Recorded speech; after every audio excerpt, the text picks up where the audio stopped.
This episode of our This Week in XR podcast is sponsored by Zapper.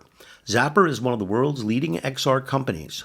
Over the past 12 years, they've won numerous awards for memorable campaigns. They've democratized AR by making tools and SDKs that anyone can use. And they created ZapBox, the world's most affordable mixed reality headset.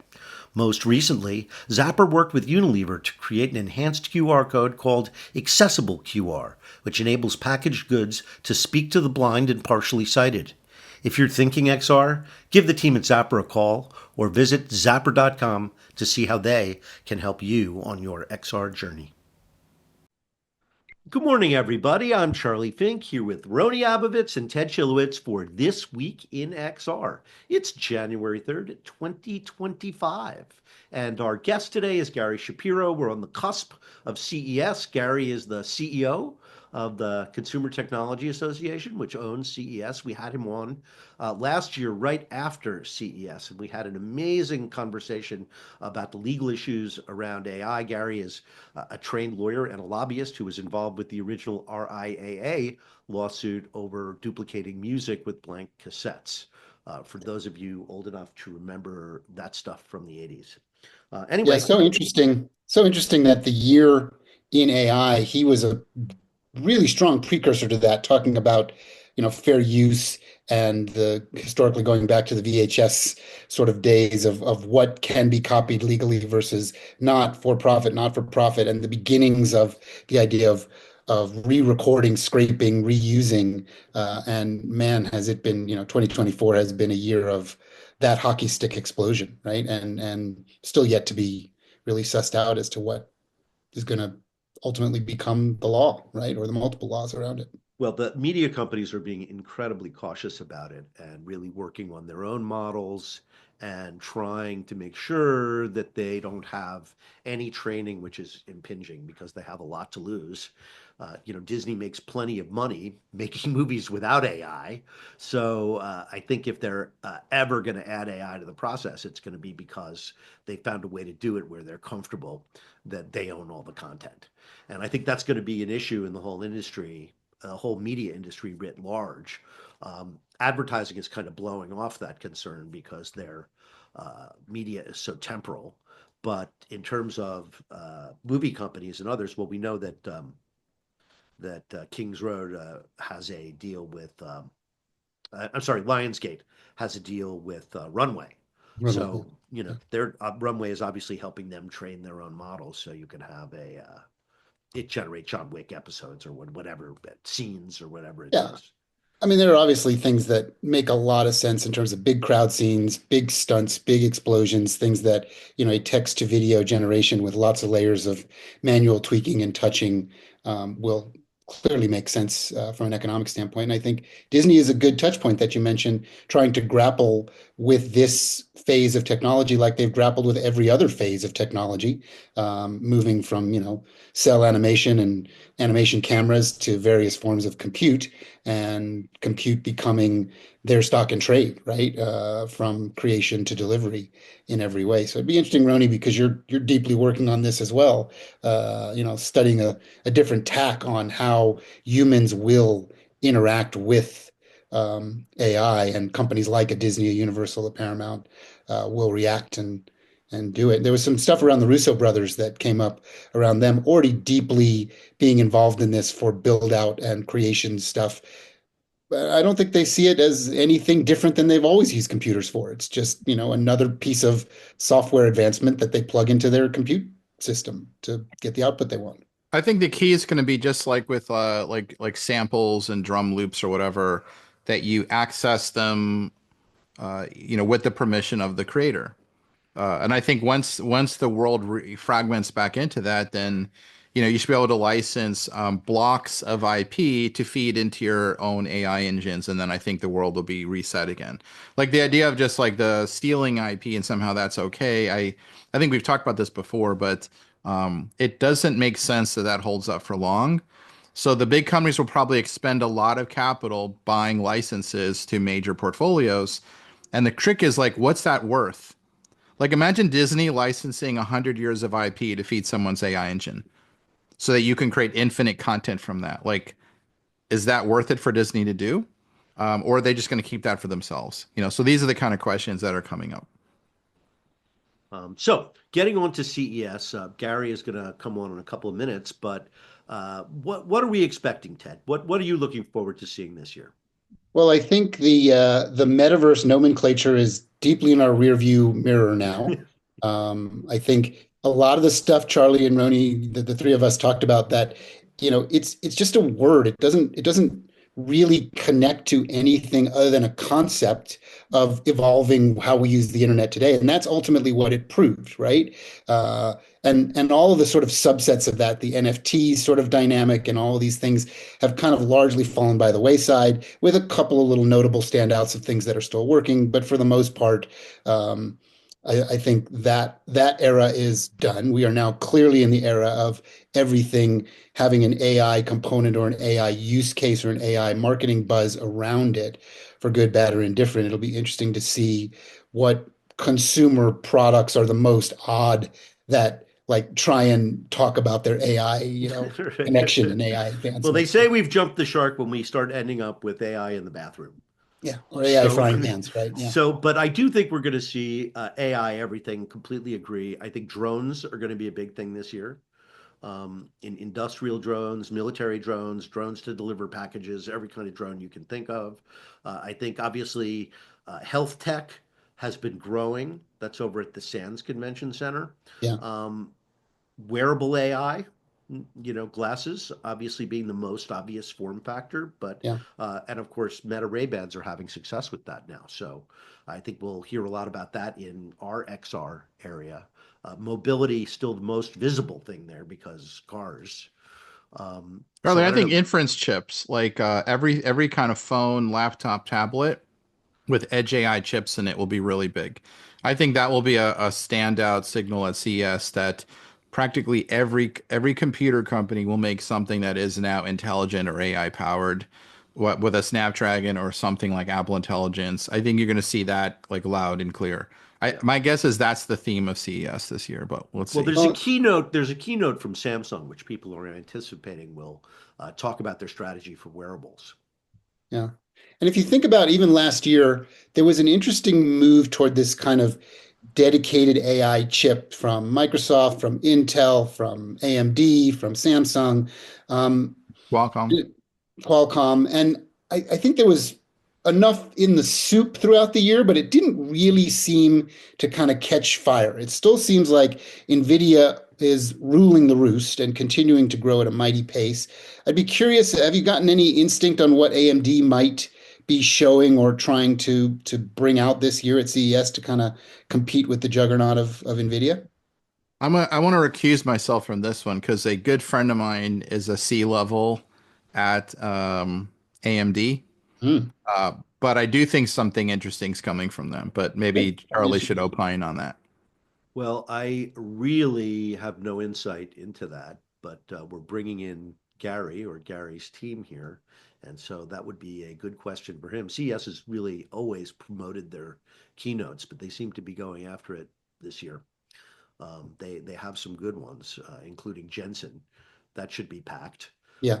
The CEO of NVIDIA always puts on a great show and always seems to have something new to introduce. So I just don't, it's very impressive, their continuous product rollout. They have taken nothing for granted. It's going to make it hard for competitors to uh, eat away at their market share. Really challenging. I think an interesting thing that I'll be looking out for is the sort of environmental ancillary use cases of how we are now dealing with so much compute power and so much energy that's being used in these data silos and data sites, and what creative companies and creative ideas are out there to manage that energy footprint that people are, some people are quite up in arms in and legitimately should be, based on the amount of compute power and just raw energy that's required to drive these things. Be interesting to see if CES has any touch point on that. Rony, have you ever been to CES? Don't you have FOMO? It's a sad thing to say, but many people who've worked for me over the years have been to CES, have done talks at CES. I've been invited, but I have not been to CES yet. So It's kind of weird. I probably do need to go there one year, and I know you guys are devotees. Um, It's one of those things. It's like the holidays. It's inevitable. It's a It's right. cultural CES is phenomenon. going to happen, and I'm going to go. But I am trying to limit it this year. I usually go completely gonzo and I'm there for 5 days. But the problem is I come home exhausted and then I have to write for 2 days. Mm. So this year I'm trying to take it easy, although I will leave having FOMO because there'll be a lot of things that I can't see, and a lot of people like you, Ted, who are going to say, "I met this guy, I did that demo," Part of the and game. and then I end up reporting on other people's reporting. But uh, the other option is to try and see everything, which I've done in the past, and you end up walking 15 miles a day and running around like a chicken with your head cut off. The And remember, convention a lot of floor is these so meetings big. are suite meetings, so it's very hard to get from one hotel to another during the day.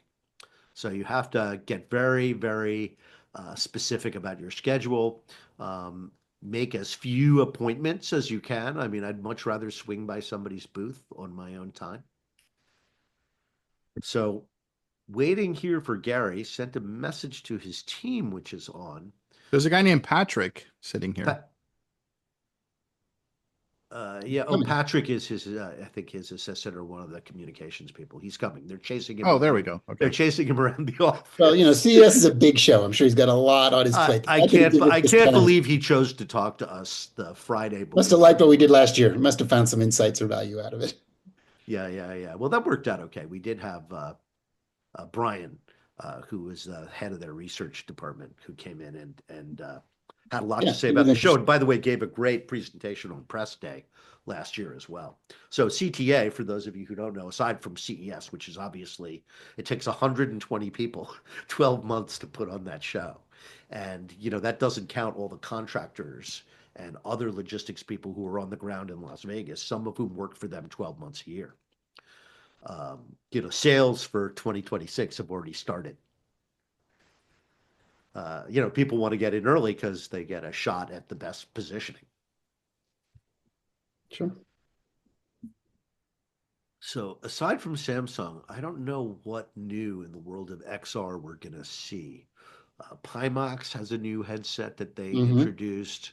I guess there'll be more demos from XReal of their Hmm. new third generation headset that has that push button 3DOF, which Yeah, works so well. the dedicated chipset that's in there. Yeah, That's yeah, a it big works step, so big well. step So forward. he'll be I think exhibiting everything will that. be a variant of Meta Ray-Bans or Vision Pro or some kind of like weird knockoff of some amalgamation or hey, we're doing Meta Orion now, but not really. You're gonna see like a million of those. Yeah, and you never hear from them again. And then there's, of course, the parade of reference designs, which will never become anything. But it's interesting to see like the wavefront of how everything's getting closer. You're just going to see like basically what CS tells you is what is the middle and tail of the supply Oh, chain giving people. That's what's kind of interesting about it. yes, yes, and you Oh, get a there's hint of what's going to be sort of hot in the coming year and what people are thinking about Yeah, it's a trend. It's a Q4 show and for trends, right? yeah, exactly. Gary, it was we had a great show with you last year after CES. So thanks for coming back again this year. We are enormously honored and flattered that you took time out on what must be the craziest Friday of your year to talk about the show and what we're going to expect in 2025. No, Well, I what I mean, think our listen, listeners would really enjoy is more of the inside baseball stuff of CES, not the, okay, I can get all that stuff from the website. I know what's coming up. I know Jensen's going to do a big talk. He's your kickoff. That's easy stuff to find. Some things that people are less obvious about why CES is so valuable and so important strategically to their lives and what we all do for a living or, working on those different trajectories of which there are many. I'll do anything you want. You just ask me the questions and like scratch your nose if I'm going on too long or something.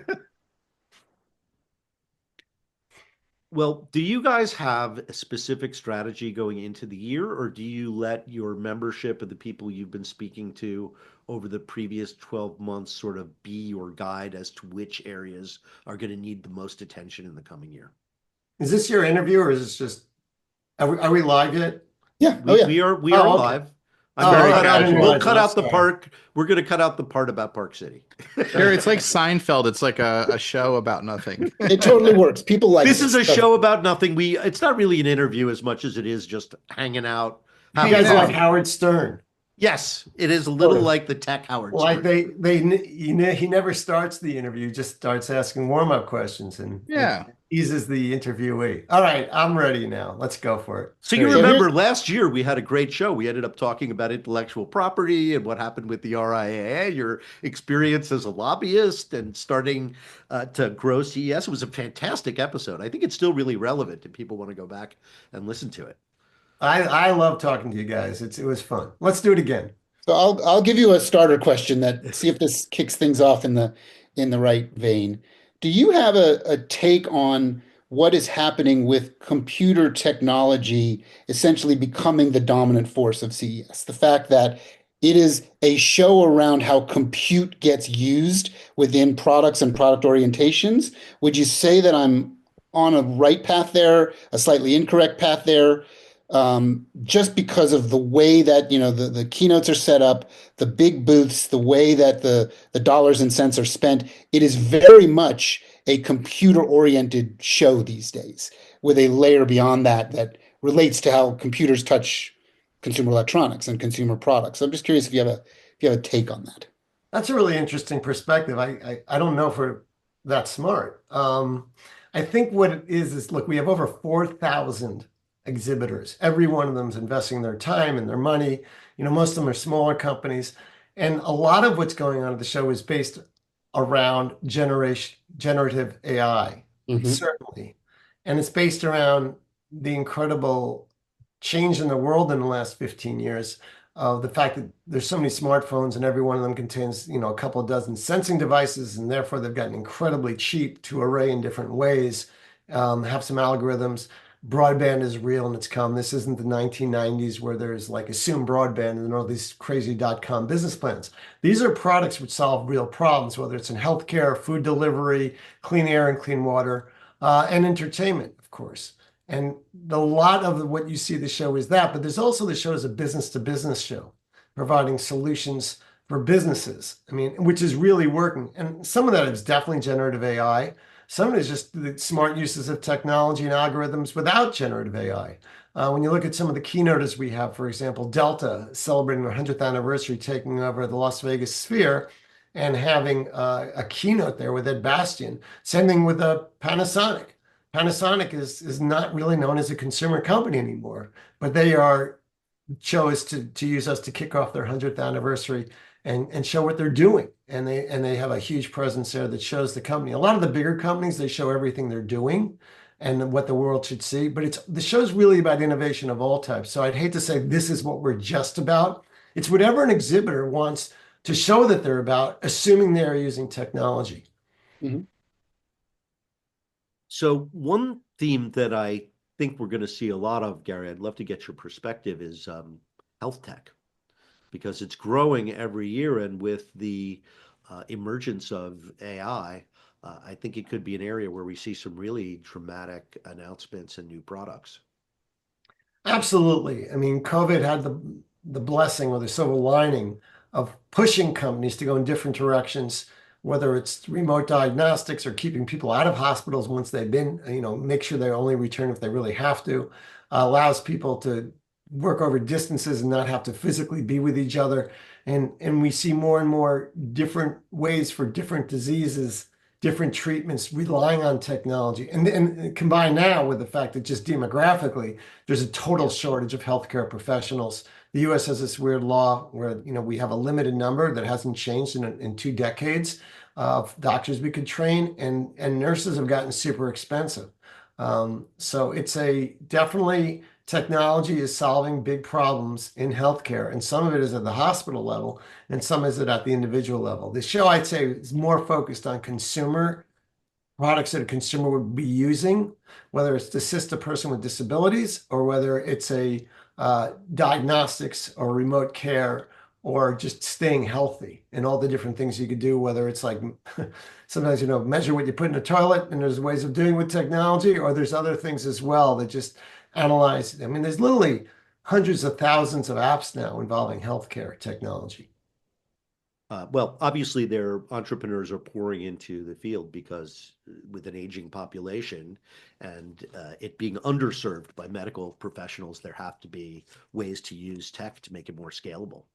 Absolutely. And think about what's going on. I mean, it's no secret that we have a presidential administration coming in that wants to limit immigration and to push out people who are not in the United States legally. A lot of those care providers for people that are older are here probably, I would guess, illegally. And if we lose all those people, gosh knows what's going to happen. There's a whole economy that's being run by people who may not be here legally.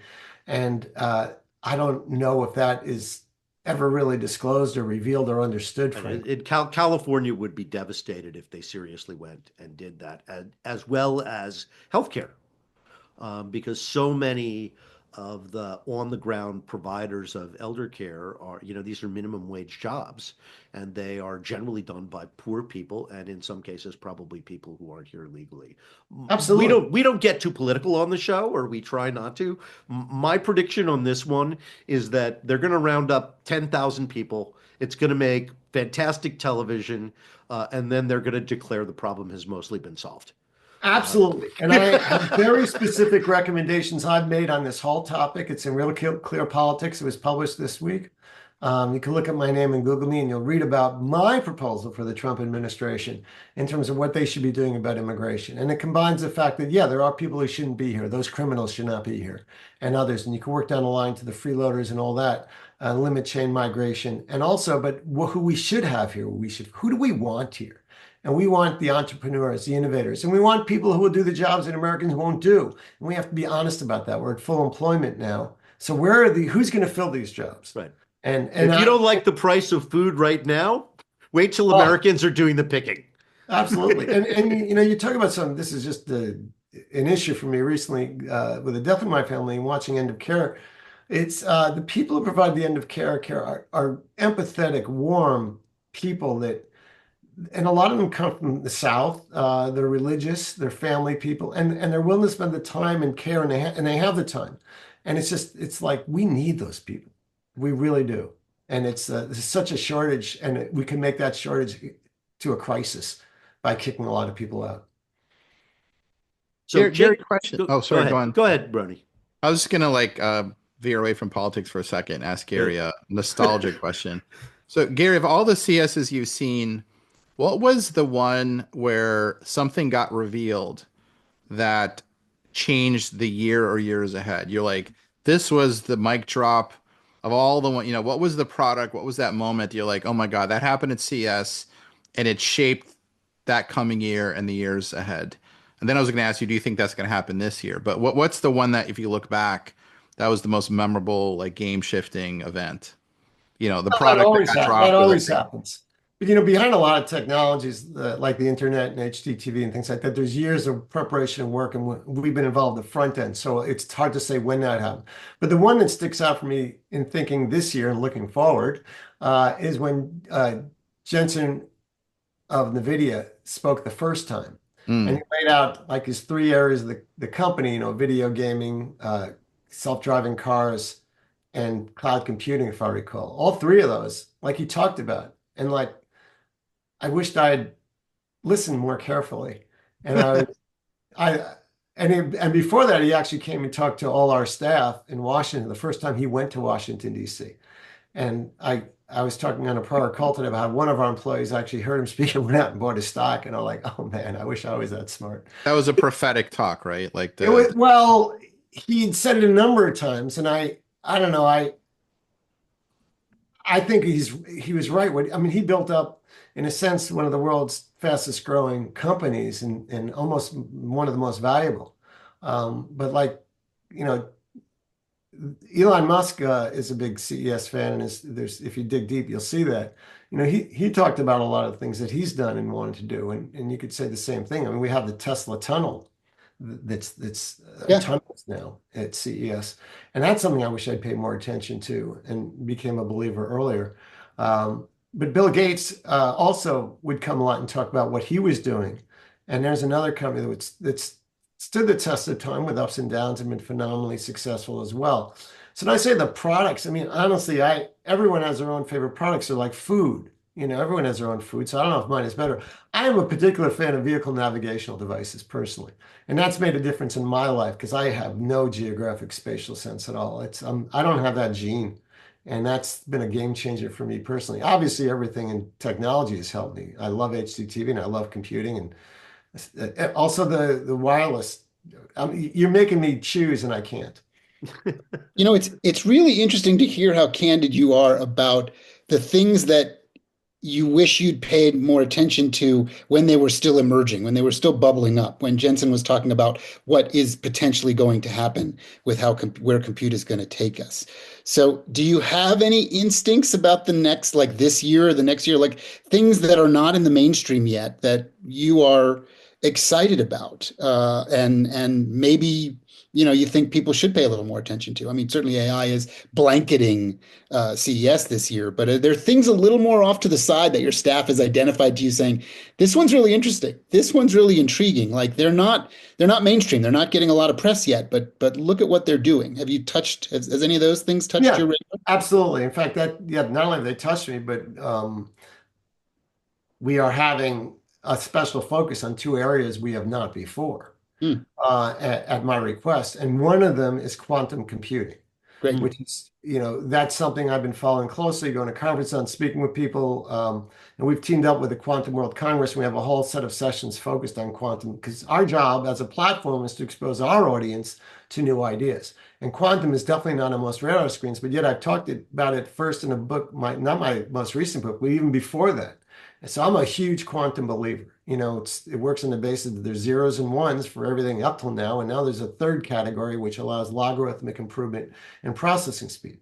But the second thing is because of electric cars, because of generative AI, and soon because of quantum computing, the demands on our electrical grid are too high compared to. Yeah, I was just mentioning this before you came on. Yes. So it is something that's it's like our debt and deficit in our federal government. It's a mathematical certainty, and we put our heads in the sand on it, and we have to talk about it. And all this focus on, renewables is really important, but it's not going to get us there. Mm-hmm. Because even if you can harness the solar and geothermal and wind and all that, and I've been in places where that's done, whether it's Iceland or the Canary Islands for wind or France for nuclear, you need multiple sources. And then there's the issue of transmission lines. And in a country as big as the United States, transmission lines are literally billions of dollars of cost that no one's accounting for.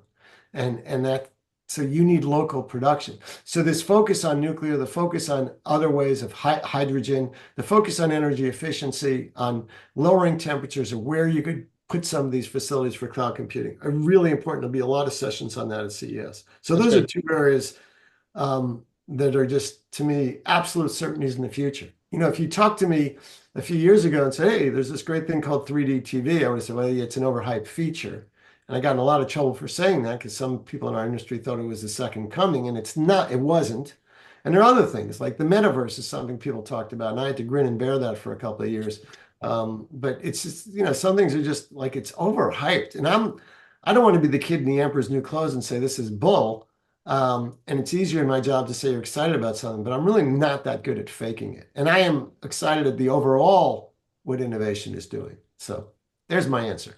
That's a good answer. And touching on quantum, certainly the three of us are paying very close attention. I pay extraordinary attention to that sector because that is the next real sea change. That is the next thing that will move us into what was before and what came after. And to tie it together, though, what's really interesting about quantum is you could have a debate about electrical usage because quantum will be so much quicker.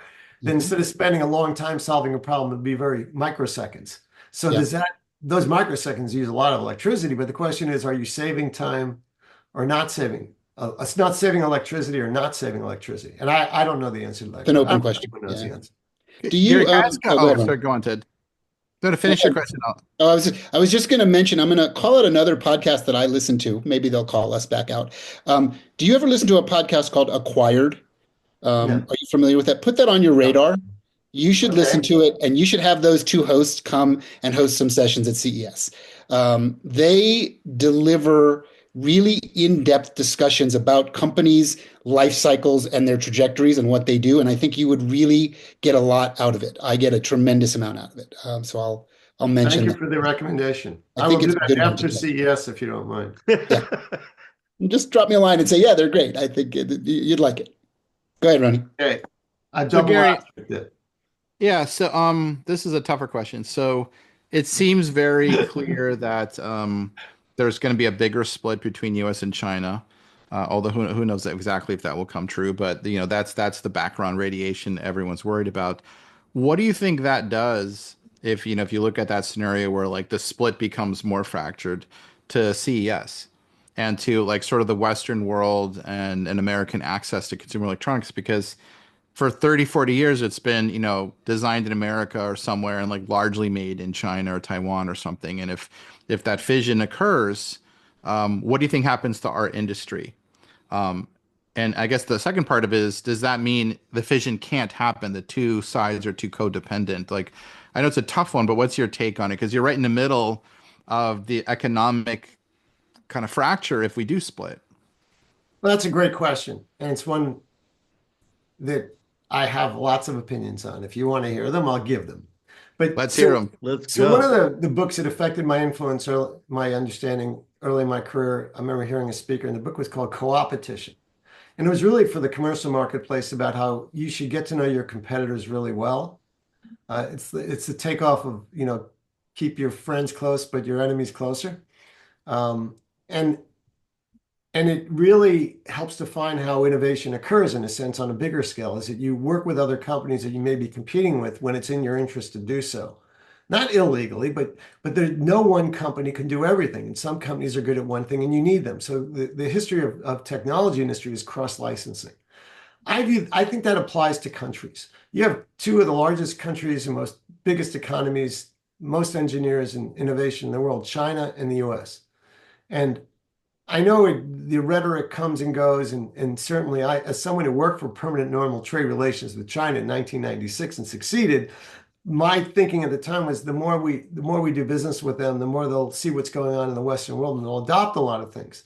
And they certainly have, but they've also have their own culture, which is somewhat inconsistent with ours when it comes to intellectual property rights and borrowing other things. And it's a survivalist culture more than anything else. And I am optimistic in the sense that President Trump, his MO is to talk really tough, to threaten, but ultimately he wants to cut deals with the bad guys that'll be better for the country.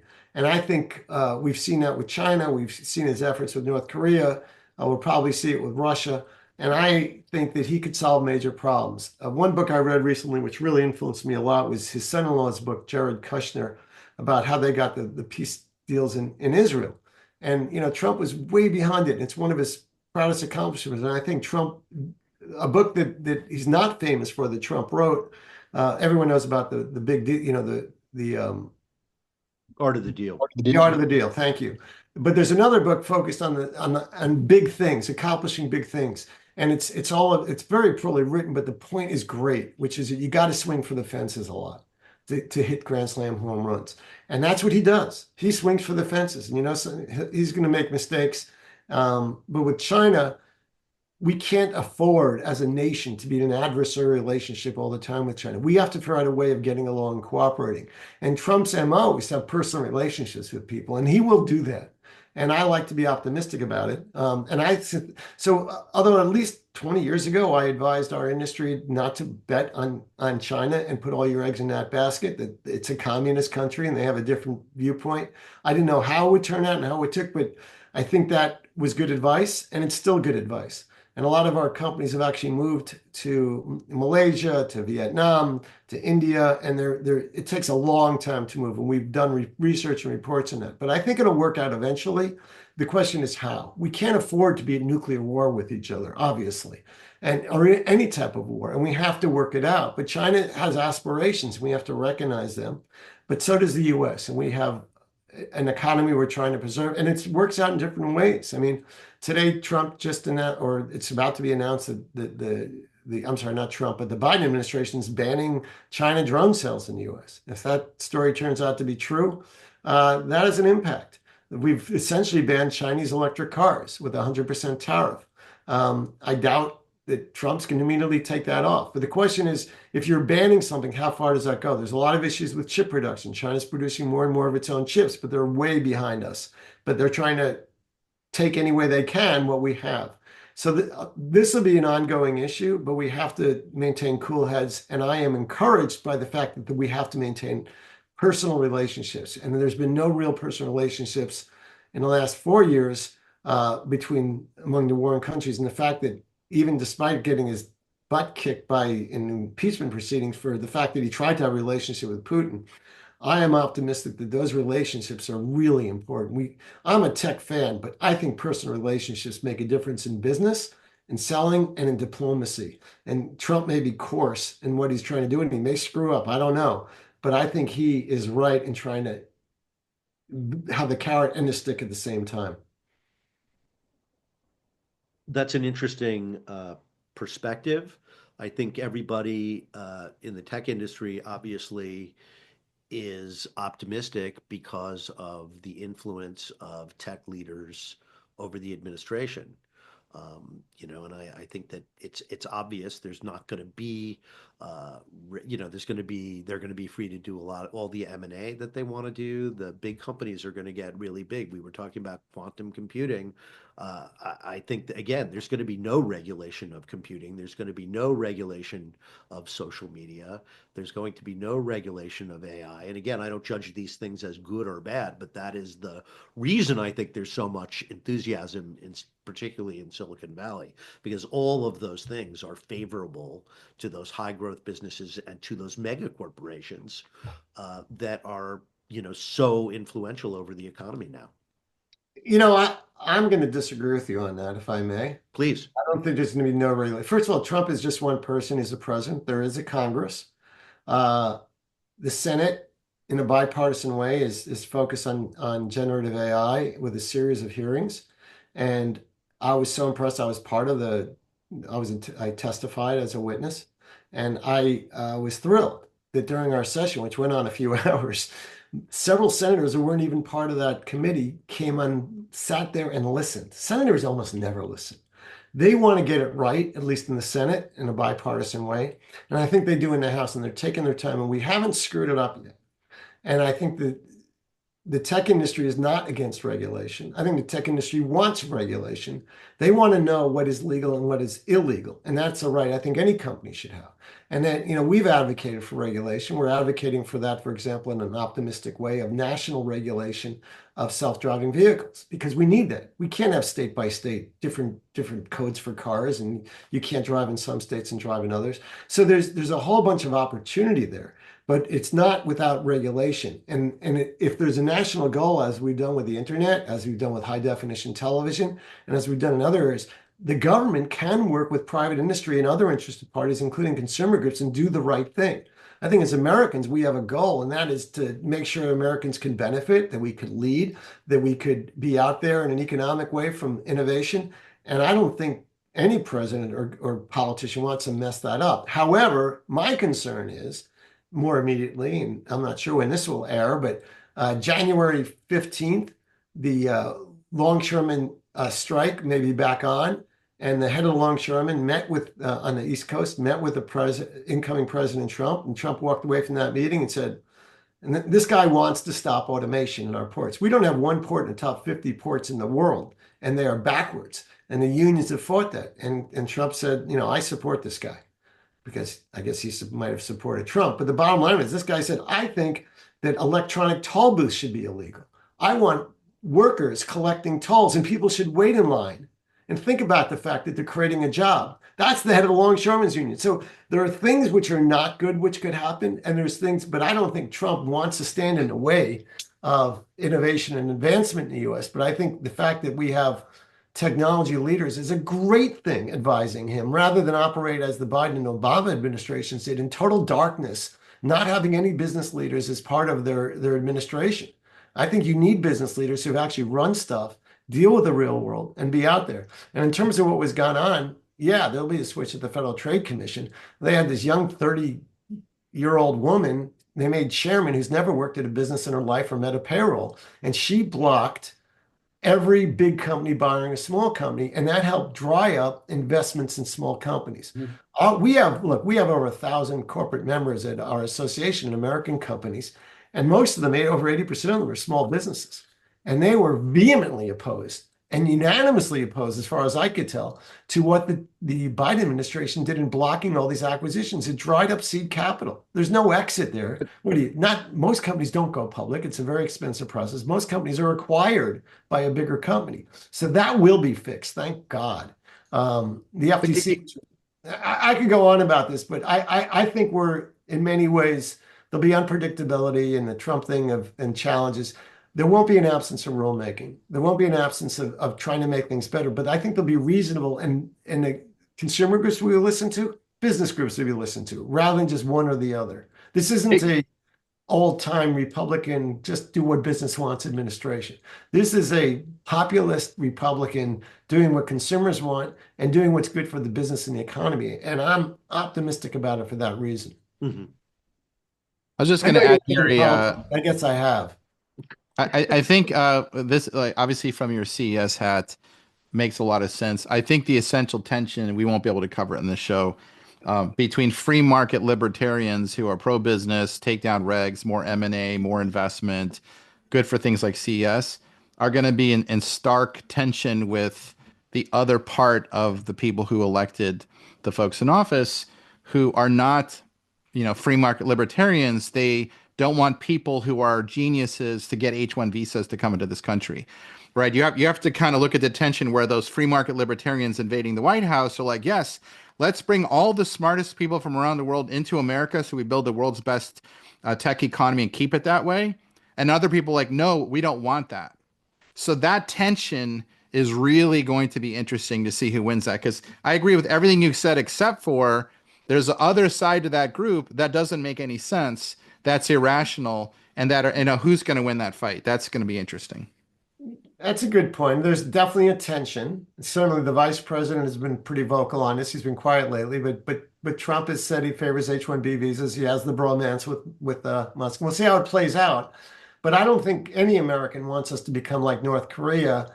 And I don't mean that in terms of communism. I mean that in terms of being the inferior technologically nation to the great experiment and splitting up the Koreas. Why did South Korea do so well and North Korea do so poorly? I think Americans generally want innovation. They want us to lead. They don't want us to get rid of electronic toll booths. Well, probably no one wants to pay tolls, but that's the reality is they want the benefits, and they want them to come from the US, and they recognize that the best and the brightest do come from all over the world. But there may be things at the margin that they'll agree on, and we'll see. Or it could be Trump and a willing Congress. We'll play it out. Our job, and my job specifically, is to make sure that the policies that come out favor innovation, favor a strong economy, favor a strong America. And that does not mean that we go to Luddites and start banning technology unless it's for safety or other good public policy reasons. Yeah, to sort of loop it back into the sort of week that's coming up with CES, and reflecting every time you mention HDTV, I was thinking about, there was a heyday of CES for a number of years where it was very television focused show, right? Television was migrating from the past into the future. And then there were sort of generationally, to the point where we got to sort of a maturity level, call it in the last 5 years, when 8K became relatively cost effective and screens are everywhere. But when you were referring and talking about the dynamic of free trade and all of its nuances and government intrusion and attempts to kind of deal with regulation use cases, you look at television displays as a great example of just the gigantic melting pot of technology, and the fact that the bulk of consumers across the world don't really understand that their television comes from multiple countries with multiple resources. And even if you're buying a brand like a Samsung or an LG or a TCL or whatever it is, you actually don't know where that display came from, because they have all kinds of trade deals internationally that move across the build and the foundries of these gigantic displays that they cut up into different things, right? So that's an interesting point to maybe have you touch on. And the other interesting thing is, if you look at some of Jensen's comments about just leaving the economy alone and letting a company succeed and fail on its own, which was, essentially, as far as I know, NVIDIA has never had government assistance, versus make that contrast with Intel, that the government has been involved in to try and domesticate some of these things, which I think, as a first blush, you think, oh, that's a good idea. To your point, we don't want it to all go to China. We'd love to domesticate some of these use cases and bring workforces back into things that are largely made in Taiwan and mainland China now. But so far, one concept has worked, free market economy, NVIDIA, and the other, government involvement, starts to get mucked up and doesn't really work. Now, maybe it still will. And I think a lot of people are hoping that, in the Midwest, you're going to see giant foundries that will compete with TSMC. But so far, it hasn't really achieved that objective, right? So I'm curious if you got take on those touch points, because I think that's interesting. Well, I've never been a big fan of industrial policy, but on the other hand, China laid out many years ago exactly what they're going to do in all these high-tech areas, and they've succeeded phenomenally. Yeah. We, as an organization, are very concerned about our federal debt and deficit, which is going to mathematically choke our economy. We do not ask the government for money for our industry. We did not say a word about all that semiconductor chip stuff. But I tell you, it's tough to watch, because not only did Congress give away a lot of money and continue the Biden administration this last couple of months is like writing $1 billion and $100 million checks to a lot of companies, including Intel. And maybe it's for good reason, but then they also piled on a lot of restrictions. Like you have to have, childcare, you have to do this, you have to hire union workers, you have to, and it's like, even with electric cars, which they favor, there's a proposal that thankfully died, about you have to put an AM radio in every car, even electric cars, where it's a hostile environment. It's just like government is not good at this, especially in a democracy. But the free market, I definitely believe in. But free does not mean you can do anything you want. You shouldn't be able to pollute. You shouldn't be. I mean, there's certain rules out there, and they have to be reasonable. And they should be debated publicly rather than just going for certain interest groups like unions and things like that. Especially in a full employment economy. I mean, this whole thing doesn't make sense to me. So this deserves to be battled and discussed. And I just don't see, though, that as when HDTV came, there was a Commerce Secretary, Mosbacher, that called it Uncle Sugar should not always be there, meaning Uncle Sam is not the supplier of free sugar. And that's something that... Let me just take one small exception to what you're saying, Gary. Okay. I agree with everything you're saying, first of all. But I do think you're leaving out, when you talk about deficits, and again, I hate when our show gets political. But when you talk about deficits, you have to go back to the tax cuts of 2017 that are about to be renewed. So yes, the government could spend less money. Yes, there could be less regulation, but we also could fight against some of the ills of late stage capitalism, which involve the concentration of wealth.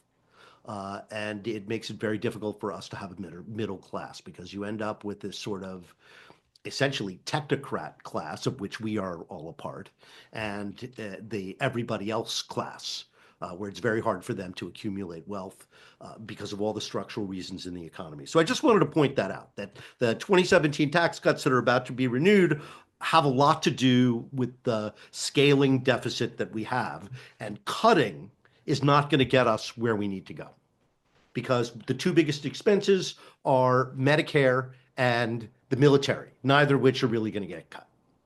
So that's my take. Well, it's I agree with some of what you said. Medicare, Medicaid, Social Security, those three you can lump together as entitlements.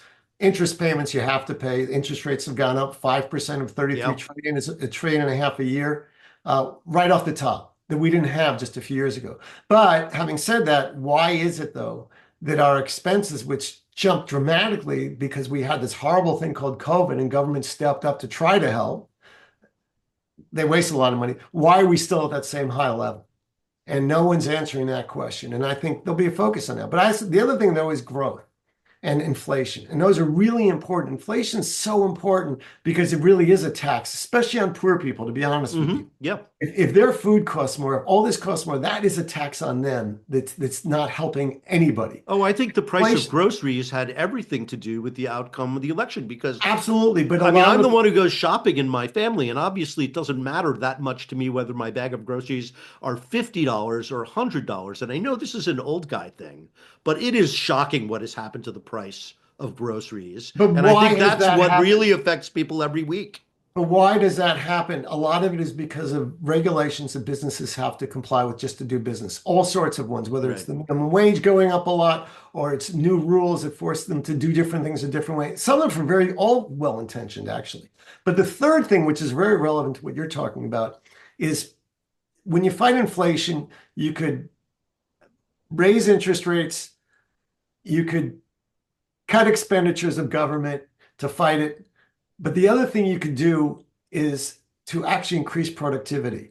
And generative AI is going to change and is changing today productivity. The numbers that came out this week on productivity are very high. All of a sudden, our worker productivity numbers, and productivity simply means revenue per worker, is gone up. And there's stories about how firms have not added people, but they're getting more revenue. Now, some of that revenue is from inflation, admittedly, but some of it is because they're not paying people to write reports and do some of the work which computers can do better, frankly.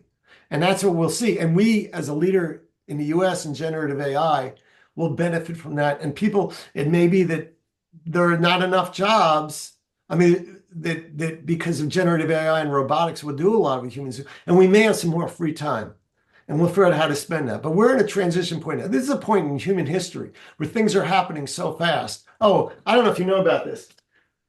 Pivot or Die, my new book. Wanted to get a plug in, had to put it out there. But Pivot or Die was written before this change in administration, but it's based on the fact that we've had to change quickly, especially since COVID. And with a new administration, we're going to change more. And we're in one of the rapidly changing times in history, which is great opportunity, but great disruption. And the question is, how as societies we deal with that and how we make our own decisions in our own lives and our businesses.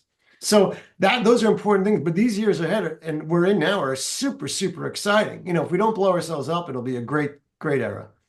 I agree with you. I think it's going to resemble what happened in the 90s with computers transforming businesses and the internet after it, which really created a tremendous boom in productivity. So this is all the time we have. No Gary, way. When are we going to talk about?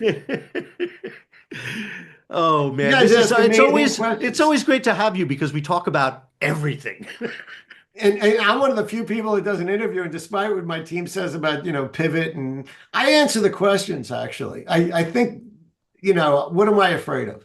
If there's something that you're sensitive, I'll say I'm not going to answer that. But you guys haven't gotten there yet, but you ask great questions, and it's been. I would love it if you come back a few weeks after CES, once you take a break, get a little recovery time, because it is obviously you build up to this thing. You've got a huge amount of resources going into it. Your time is very limited. Come back after and talk about, the aftermath of what this CES. Well, I can. I'd be happy to do that, but then I'd have to explode the myth that I actually get to see CES. All I'm doing is, for the most part, I'm in meetings or taking a VIP on a quick tour. My days at CES are not what you think they are. I wish we could have gotten to that. I wish we could have gotten to that in the interview instead of talking about the future Trump administration. But that said, we will have you back. It was a great conversation. One of the things about our show that I appreciate is we try and leave them wanting more. Yes, I want more. That was like a 10-minute interview, but that's great. Thanks, Gary. Have a great week, everybody. We'll see you at CES. See you in Vegas. See you in Vegas.